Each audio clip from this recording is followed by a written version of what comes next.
बिस्मिल्लाहिर्रहमानिर्रहीम। एक भाई ने फ़र्ज़ और वाजिब के बारे में और सुन्नत के बारे में पूछा था कि किस को कहते हैं। तो उनको तो मैंने जवाब दे दिया था। मैंने ये समझा कि आप हज़रात को भी बता दूं। तो फ़र्ज़ का लुग़वी माना तो होता है मिक़दार मुकर्रर करना। अब अमल के एतबार से ये फ़र्ज़ और वाजिब एक ही चीज़ हैं। अमल के एतबार से दोनों एक ही चीज़ हैं। अब तारीफ़ इनकी क्या होगी? फ़र्ज़ का लुग़वी माना तो हो गया कि मिक़दार मुतय्यन करना, और फ़र्ज़ कहते हैं उस मामूर बिही को, यानी या उस हुक्म को कहते हैं जिसमें किसी किस्म का शुबा ना हो। जिस तरह मिसाल के तौर पे एक और भी फ़ुक़हा ने फ़र्क वाज़ेह किया कि फ़र्ज़ का इनकार करने वाला जो है काफ़िर होता है और वाजिब का इनकार करने वाला काफ़िर नहीं होता। अलबत्ता फ़ासिक़ व फ़ाजिर ज़रूर है।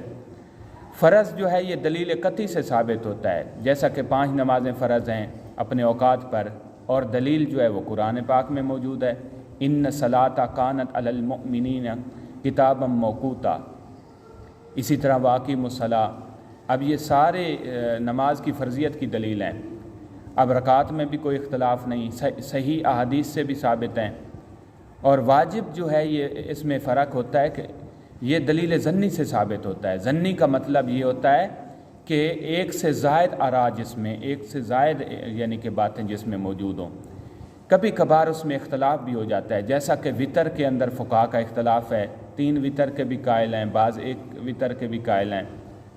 बहरहाल हम 3 वितर के कायल हैं अहनाफ, इसलिए इसमें आरा यानी मुख्तलिफ होती हैं।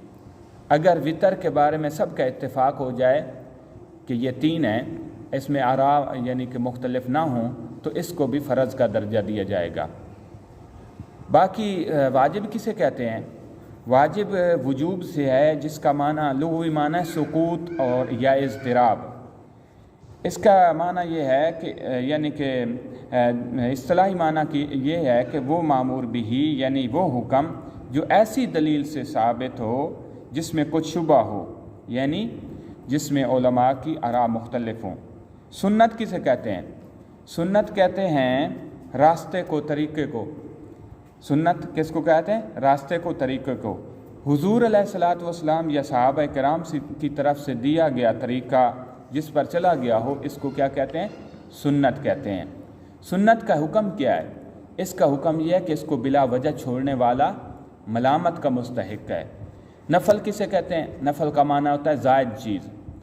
और इस्तिलाहन किसको कहते हैं? वो इबादत जो फ़राइज़ व वाजिबात पर ज़ायद हो। इसका हुक्म क्या है? इसके करने पर सवाब मिलेगा, ना करने पर अज़ाब नहीं है। अमल के एतबार से भाई वाजिब और फ़र्ज़ जो है ये एक ही चीज़ हैं। हासिल कलाम यही निकला कि अमल के एतबार से वाजिब और फ़र्ज़ जो है ये एक ही चीज़ हैं, इन पे अमल करना चाहिए। इनकार का मसला जहाँ तक आया कि फ़र्ज़ का इनकार करने वाला काफिर है और वाजिब का इनकार करने वाला काफिर नहीं है।